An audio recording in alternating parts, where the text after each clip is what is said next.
মঞ্চে ডেকে নেব অধ্যাপিকা ডক্টর রিনিতা মজুমদার ম্যাডামকে। ওনার আরও একটি পরিচয়, লেখক শ্রী সন্দীপ মুখোপাধ্যায় কর্তৃক রচিত নোয়াখালীর শীর্ষক গ্রন্থের অনুবাদিকা উনি। একটু হাততালি দিয়ে ওনাকে মঞ্চে ডেকে নেব।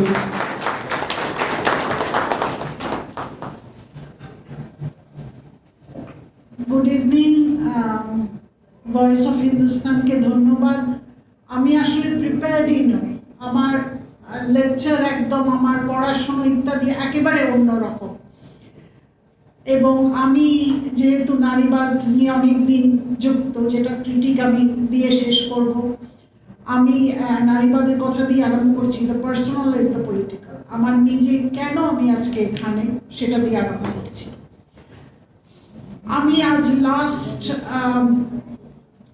প্রায় 30 বছর আমেরিকান বিশ্ববিদ্যালয়তে পড়িয়েছি, গবেষণা করেছি ইত্যাদি, এবং এই 30 বছর তো হলোকাস্ট তো সবাই আমরা শুনেছি, ওটা শুনে শুনেই বড় হয়। ওটা বোধহয় বোম্বে থাকতেই একটা জুইশ বাচ্চা শোনে। এবং আমি যেখানে পড়াই নিউ মেক্সিকো, সেটা 1812-তে যুদ্ধের পর মেক্সিকো থেকে ইউনাইটেড স্টেটসের মধ্যে চলে, বর্ডার তো সবসময় চেঞ্জ করছে। সেখানে যে নেটিভরা আছে তাদের কথাও আমি বলবো, এবং তাদের থেকে আমাদের কি শিক্ষা, তাদের অভিজ্ঞতা থেকে আমাদের নেওয়া উচিত।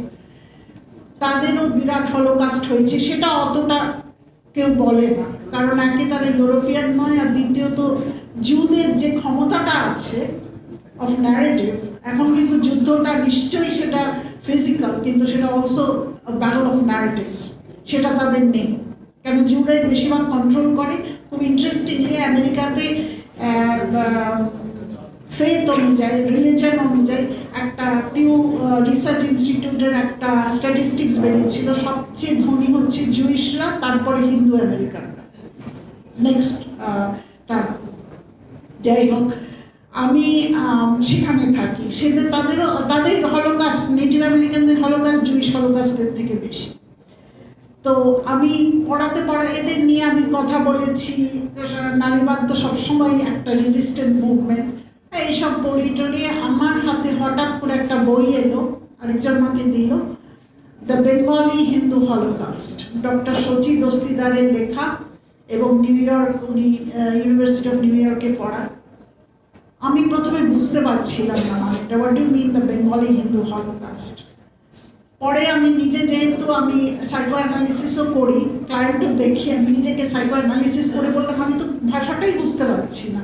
এটাই আমার স্টার্ট, এটাই আমার প্রশ্ন, যে ওয়াই ইজ দিস সাইলেন্স। তার মানে কতখানি পাওয়ার ওয়ার্ক করেছে। পাওয়ারটা কিন্তু এক্সটার্নাল নয়, এটা ইন্টারনাল। ওনার বইটা পড়লাম, এবং তারপর সন্দীপের বইটার কথা আমাকে একজন বললো, আমি তক্ষুনি গিয়ে ওটা কিনে আনলাম, এবং আমি রাতের পর রাত ওটা পড়েছি, এবং আমি ঘুমোতে পারিনি এই জন্য না, ওখানে যে বর্ণনাগুলো ছিল সেটা তো একটা কন্টেন্ট। ঘুমোতে পারিনি এই জন্য যে why was I kept from this knowledge. এবং যত আমি সাইকো অ্যানালিসিস, এবং আমি তো মার্কসিজমও প্রচুর পড়েছি, মানে সেটার কথা একটু পরে আসছি। এই যে আমাদের থেকে সাইলেন্সটা রাখা হয়েছিল, এটা কিন্তু ইচ্ছাকৃত। তার মানে একটা সাংঘাতিক পাওয়ার কাজ করেছে to keep our history of genocide silent. এই সময় 3টে ঘটনা ঘটলো। এক হচ্ছে ডক্টর সঞ্জিত দস্তিদারের বইটা দ্য বেঙ্গলি হিন্দু হলোকাস্ট, যেটা টাইটেল আমি বুঝতে পারছিলাম, what do mean holocaust. Holocaust তো জুদের হয়, নেটিভ আমেরিকানদের একটু একটু হয়। সেকেন্ড হচ্ছে সন্দীপের বইটা। থার্ড হচ্ছে আমার খুব বন্ধু সুনন্দা বশিষ্ঠ, ও বলতে আরম্ভ করলো হিউম্যান রাইটস কমিশনে, ও বলেছে ওদের কি হয়েছে 1990s, এবং তার আগে ওদের 7 এক্সোডাস হয়েছে কাশ্মীরি পণ্ডিত। তখন আস্তে আস্তে একটা ইতিহাস আমার সামনে এলো, যেটা কোনোদিন আমি জানতাম না। ইট ওয়াজ এ সাইলেন্ট পার্ট, এবং যেটা হলো সেটা কিন্তু জাতিগত হচ্ছে। আমি দেখতে পাচ্ছি the person is becoming political. How? Psycho অ্যানালিসিসে যখন যায় একজন ক্লায়েন্ট, সে কি ফ্রয়েডের থিওরিটা কি, ফ্রয়েডের থিওরিটা হচ্ছে দুটো, একটা হচ্ছে ফ্রি অ্যাসোসিয়েশন, সে বলে যাবে না সেফ অ্যাটমসফিয়ার, সে থেরাপিস্টকে দেখতে পায় না, থেরাপিস্ট পেছনে বসে থাকে, সে থেরাপিস্টের সামনাসামনিও বসে না, that is not the traditional psychoanalysis. এখনও অন্য জিনিস হয়, এখন অনেক জলে হয়ে গেছে, but that is not the point. আর ট্রেডিশনাল সাইকো অ্যানালিস্ট হচ্ছে সে একটা অন্ধকার, সেমি অন্ধকার ঘরে বসে থাকে এবং সে নিজের মনে কথা বলে যায়। ফ্রি অ্যাসোসিয়েশন কেন? কারণ তখন তার যে অহং, যেটা বলতে তার বাধা, যে সেন্সরশিপটা আছে, সেটা ব্রেক করে যায়। এই একটা। দ্বিতীয়ত ড্রিম অ্যানালিসিস। সো ফার্স্ট হচ্ছে ফ্রি অ্যাসোসিয়েশন, সে তখন বলতে থাকে এবং কি হয়, যে মেমোরিগুলো আমাদের পেনফুল সেটা এত ডিপে চলে যায়। ফ্রয়েডই প্রথম আনকনশিয়াস বের করেছিলেন, এটা মিথ্যে কথা, কারণ ফ্রয়েডের আগে ভারতীয় দর্শনে আনকনশিয়াসের কথা আছে এবং গিরিন শেখর বোসের ফ্রয়েডের চিঠিতে আনকনশিয়াসের কথা বলেছে এবং দেওয়া was an incident of plagiarism. সেটা নিয়ে আমি কথা যাচ্ছি না, আজকের বক্তব্য তো অন্য। কিন্তু যখন সে বলতে আরম্ভ করে তখন কি হয়, ফ্রি অ্যাসোসিয়েশন, এটা ফ্রয়েড দেখেছে, তার একটা রেজিস্ট্যান্স আছে। কিছু কিছু জায়গায় সে একদম সাইলেন্ট হয়ে যায়, কথাই বলে না। এক একটা session, Freudian, typical Freudian session 50 minute মতন হয়, this is the typical thing. সেই 50 মিনিটে, পুরো 50 মিনিট সে কথা বলে না, কিছু কিছু সাইলেন্ট। ফ্রয়েড বলেছে এই সাইলেন্সগুলো ভীষণ ইম্পর্টেন্ট, কেননা কিছু একটা সে জোর করে, সে চাপিয়ে, সে তার আনকনশিয়াসে রেখে দিচ্ছে, সেটা ঠেলে উঠতে পারছে না। This is our history of genocide. আমরা বড় জোর আমরা পড়েছি রাইটস। একজন বললেন তো, what do mean rights? Rights তো দুটো ইকুয়াল লোকেরা রাইটিং করছে, এখানে তো কোনো রাইট নাই, ইটস এ জেনোসাইড। আর সবচেয়ে ইন্টারেস্টিং, ডক্টর দিলীপ কাউল, উনিও, আমি যমুনারাজ ইনস্টিটিউটে গেছিলাম এবারে জুন মাসে in Jammu. I visited Kashmir, saw all my friends যারা অ্যাটলিস্ট ওই নিয়ে কাজ করছে। আজকে যে জেনোসাইডের ডেফিনেশনটা আছে ইউনাইটেড নেশনস, সেটা ডিউ টু রাফায়েল লেমকিন, একজন জুইশ পুলিশ লয়ার।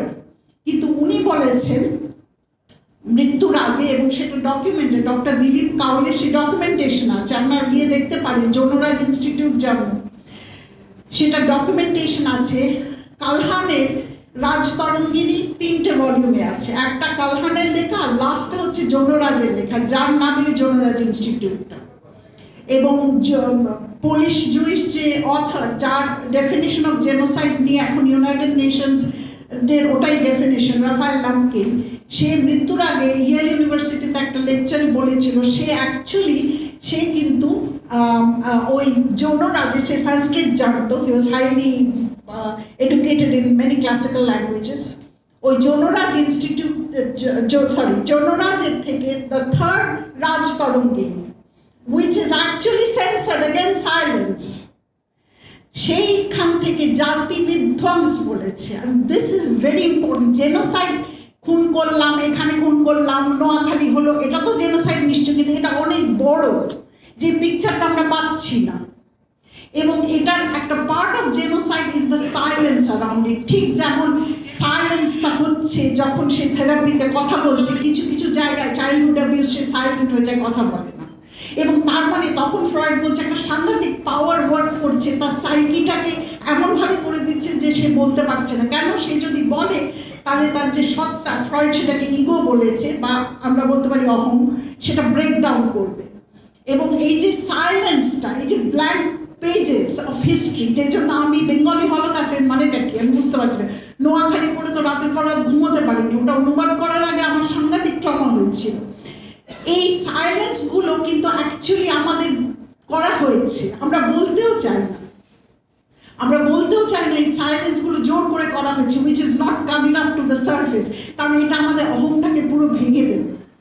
এইটা এই ম্যাসাকিজমটা actually it is a feminine, আমাদের পুরো কালচারটা তো ফেমিনিন শক্তির culture, it is what it is. আমরা কিন্তু জোর করে এটাকে নিজেকে চাপাচ্ছি। We cannot face what we have face, we cannot face the trauma. সেই জন্য নেটিভ আমেরিকানদের মতো আমাদেরও পিটিএসডি আছে, ইন্টারজেনারেশনাল ট্রমা আছে। এবং এটা আমরা কি করে জানি? এটা আমরা সিমটম দিয়ে জানি। একটা ডিজিজ কিন্তু কোনো থেরাপিস্ট সোজাসুজি জানে না, সে থ্রু ড্রিম ইন্টারপ্রিটেশন, যেটা ফ্রয়েডের, এবং থ্রু সিমটমস। খুব অদ্ভুতভাবে আমি এবং আমার ভাই আমাদের পূর্বপুরুষের পিঠে দেখতে গেছিলাম একজনের বাড়ি হচ্ছে বিক্রমপুর, একজনের হচ্ছে 2500 জুলাইতে গন্ডগোল আরম্ভ হওয়ার আগে। এবং আমরা ফিরে এসেছি, সবাই খালি বলছে ও তোদের কি লাগ, তোরা ফিরে এসেছি। I wish I had stayed there and seen what is going on. যাই হোক, আমরা ফিরে তো এসেছি, সেখানে everything was fine, hunky dory, কোনো প্রবলেম নেই, সবাই খুব ভালো আছে। কিন্তু আমি সাইকোঅ্যানালিসিস পড়ছি, একটা ছোট্ট ঘটনা বলছি। আমার মার পূর্বপুরুষের বাড়ি 2500 আর আমার বাবার হচ্ছে Shekharnagar, which is in Bikrampur. So আমাদের ট্রাভেল এজেন্ট আমাদের নিয়ে গেল শেখরনগরে। গেলাম তো ওই বাড়িটা আরেকজন কেউ থাকে, আমরা ঢুকতে পারলাম না, সেই নেই। পাশের বাড়ি একটি, ওই পুরো এলাকাটাই নাকি হিন্দুদের এলাকা, that's what she told me.